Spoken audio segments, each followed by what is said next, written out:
ప్రజల్లో ఉండే ప్రజల యొక్క సమస్యలన్నీ కూడా తెలుసుకుని మనందరికీ 5 సంవత్సరాలు పరిపాలన అందించారు. ఎక్కడా కూడా కులం చూడలేదు, మతం చూడలేదు, ఓటేశారా ఓటేయలేదా అని చూడలేదు.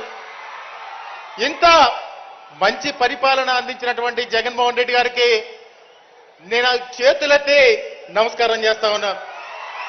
అన్నా జగన్ అన్న, ఈ రాష్ట్రంలో మీరు మా అందరి కోసం పోరాడుతా ఉన్నారు. మా అందరి కోసం తోడేళ్లన్నీ కూడా ఏకమైనా కానీ, పచ్చ మీడియాలు విష ప్రచారం చేస్తున్నా కానీ జగనన్న మనందరి కోసం పోరాడుతా ఉన్నారని చెప్పి కూడా ఈ సందర్భంగా మనం గుర్తు చేసుకోవాల్సిన అవసరం ఉంది.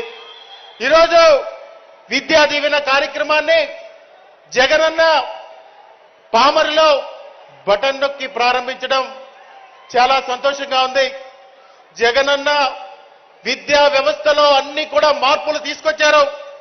ఎవరైతే ఈ సమాజంలో వెనుకబడి ఉన్నారో వాళ్ళందరినీ కూడా ముందుకు తీసుకురావాలి అనే ఆలోచనతోటి ఆ రోజు మన పెద్దలు ఏవైతే కలలు కన్నారో స్వతంత్రం వచ్చిన తర్వాత ఒక నాయకుడు ఆ కలల్ని సాకారం చేస్తూ ముందుకెళ్తా ఉన్నారంటే అది జగనన్న చేస్తా ఉన్నారని చెప్పి కూడా మనం చేస్తా ఉన్నాం. జగనన్న అమ్మఒడి కానీ, జగనన్న విద్యా దీవెన కానీ, వసతి దీవెన కానీ, గోరుముద్ద కానీ ఇదంతా కూడా ఒక ప్రేమతోటి జగన్మోహన్ రెడ్డి గారి ఈ వ్యవస్థలో మార్పులు రావాలంటే విద్యా వ్యవస్థతోనే అది మార్పు చెందుద్దని చెప్పి ఒక భావించి జగన్మోహన్ రెడ్డి గారు అన్ని బాధ్యతలు కూడా జగనన్న తీసుకుంటా ఉన్నారు. ఇక్కడ విద్యార్థులు ఉన్నారు, విద్యార్థుల తల్లిదండ్రులు ఉన్నారు, మేమందరం కూడా ఉన్నాం. మీరందరూ ఒకే ఒక్క మాట, సమయం ఎక్కువ లేదు కాబట్టి ఒకే ఒక్క మాట మీకు గుర్తు చేస్తాను. జూన్ జూలై నెల వచ్చిందంటే ప్రతి తల్లి కూడా ఏం భావిస్తారంటే ప్రతి ఒక్కరు కూడా నా కొడుకు ఎదుటి వాళ్ళ కొడుకు కంటే చాలా గొప్పగా ఉండాలని చెప్పి ప్రతి ఒక్కరు కూడా ఆ నెల ఎక్కువ కష్టపడి ఆ నెల ఎక్కువ డబ్బులు కూడబెట్టి పిల్లల్ని స్కూలుకు పంపిస్తారు.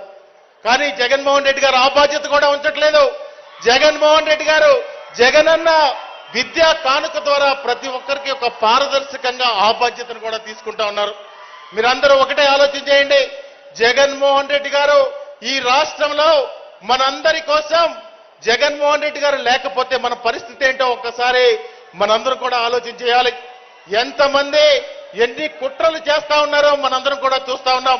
దయచేసి ఇవన్నీ కూడా ఆలోచన చేసి మనందరి భవిష్యత్తులో మన బిడ్డల భవిష్యత్తులో బాగుండాలంటే జగన్మోహన్ రెడ్డి గారు ఈ రాష్ట్రానికి 30 సంవత్సరాలు ముఖ్యమంత్రిగా ఉండాలని కూడా ఈ సందర్భంగా కోరుకుంటూ, జగనన్న పెద్దలందరూ కూడా ఈ స్కీమ్స్ గురించి చెప్తారు, సమయం ఉంది కాబట్టి ఎన్నో మాట్లాడాలని ఈ మైక్ ముందు వచ్చాను. కానీ భావోద్వేగంలో ఏమి మాట్లాడకపోతా ఉన్నాను. జగనన్న మీ అందరికీ కూడా ఒకటే మనవి చేస్తా ఉన్నాను. ఈ రాష్ట్ర భవిష్యత్తు జగనన్న చేతుల్లో పెడదాం. మన బిడ్డల భవిష్యత్తు జగనన్న చేతుల్లో పెడదాం. ఆ ముఠా నాయకులు ఎవరైతే ఉన్నారో ఆ రోజు జన్మభూమి కమిటీలు పెట్టి గ్రామాల్లో పరిపాలన అస్తవ్యస్తం చేసినటువంటి ముఠా నాయకుల్ని, ప్యాకేజీ స్టార్స్ ని అందరినీ కూడా తరిమి కొట్టాల్సిన అవసరం ఉందని చెప్పి కూడా ఈ సందర్భంగా మనవి చేసుకుంటూ ఒకే ఒక వ్యక్తి గురించి నాకైతే